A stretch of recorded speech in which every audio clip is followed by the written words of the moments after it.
Camille Borin, bonjour. Bonjour. Vous avez écrit en collaboration avec Antoine Jandet le livre Tu m'as laissé en vie. C'est ça.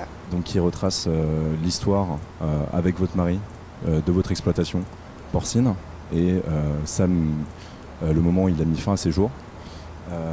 Tout d'abord, sur le titre, le Tu m'as laissé en vie, c'est quoi ce que vous avez voulu dire par ce titre? Est-ce que c'est plus une forme, l'impression qu'il vous a épargné en partant seul ou alors qu'il vous a abandonné?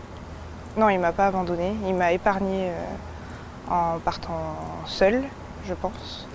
C'est pas le cas de toutes les familles. Il y en a, ils sont tués avant que la personne se suicide. Moi, il m'a laissé en vie.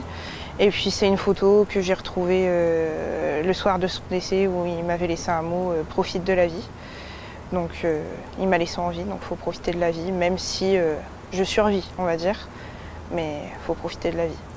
Est-ce que vous avez voulu simplement livrer votre histoire, faire un témoignage, ou il y a vraiment une portée plus politique pour vraiment faire bouger les choses dans le monde agricole? C'était plus une étape de deuil qui était importante pour moi.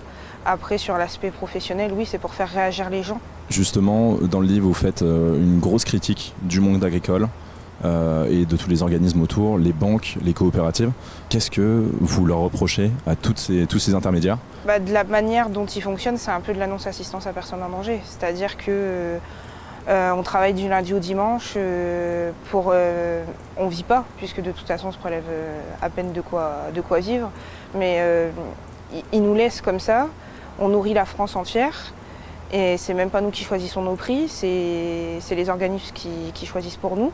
Les banques sont là que quand on a de l'argent, mais si on aurait de l'argent, on n'aurait pas besoin d'elles. Si on va les voir, c'est parce que justement on a besoin de cette trésorerie.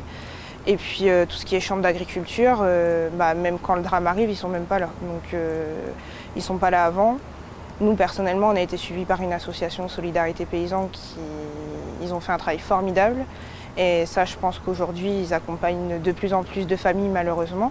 Et justement, même quand c'est des entreprises vraiment agricoles, vous parlez des coopératives, de la MSA aussi, qui est la sécurité sociale des agriculteurs. Oui. Et là, vous dites vraiment que vous n'avez eu presque aucun soutien, presque rien. Alors, on a été suivis par une assistante sociale qui a fait un travail formidable. On a découvert des choses grâce à elle. Mais à savoir qu'on n'aurait jamais rencontré l'association Solidarité Paysan. On ne savait même pas qu'il y avait des assistantes sociales à la MSA. Ils mettent en place des numéros verts, mais ces numéros verts ne sont pas joignables le week-end. Donc si l'agriculteur il a envie de mettre fin à ses jours le week-end, le numéro vert il n'est pas joignable. Donc comment ils font? Vous pensez qu'il y a une déshumanisation totale des banques? Oui, ils n'accompagnent pas comme il faudrait qu'ils accompagnent, que ce soit cette banque-là ou une autre. On n'est pas juste là pour ramener de l'argent sur le compte. Et c'est tout. Il y a des vies derrière et je pense que ces organismes-là, ils ont oublié que derrière les chiffres, derrière l'argent, il y avait des vies. Avant même que votre mari mette fin à ses jours, qu'est-ce qui aurait pu vous aider de sortir la tête de l'eau? L'aide qu'on a eue, l'aide qu'il a eue le lendemain de son décès, donc c'était trop tard. D'ailleurs, vous le racontez, c'est un timing complètement ubuesque. Ouais. Il se suicide, le lendemain vous recevez l'aide. Oui. Qu'est-ce que vous avez ressenti à ce moment-là?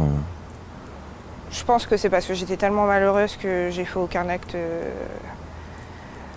mais quand vous voyez sur votre ordinateur l'argent, vous avez juste envie, c'est de vous rendre dans l'agence et de leur dire mais c'est incroyable, pourquoi là? Et il a fallu surtout un courrier d'un député avec l'entête bleu, blanc, rouge pour que ça réagisse.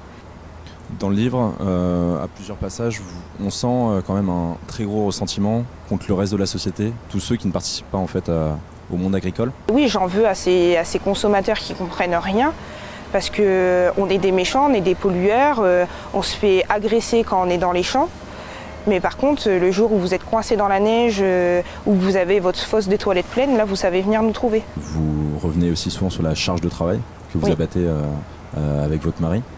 Il y a un écart, il y a un monde entre la société citadine et qui peut avoir son week-end à des horaires fixes et le monde agricole où vous passez votre vie dans l'exploitation. Non, c'est pas normal. Ça, c'est quelque chose qu'il faudrait changer parce que je pense que ça ferait le plus grand bien à beaucoup d'agriculteurs en France aujourd'hui. Si vous pouviez un jour rencontrer Emmanuel Macron pour lui parler des problématiques que vous soulevez dans votre livre, qu'est-ce que vous lui diriez? Faudrait peut-être bouger. Je dirais pas plus, faudrait peut-être bouger, ouais. S'en rendre compte, quoi. Se rendre compte que eux, ils ont leur vie, mais justement, faut qu'ils sortent de cette vie un peu bling-bling et se rendre compte ce que c'est de travailler sur une exploitation et de savoir à l'heure à laquelle on va se lever, mais ne pas savoir à l'heure à laquelle on va se coucher. Voilà. Moi, je me suis levée le 27 octobre entre 6h30 et 7h du matin et à 13h, j'étais veuve.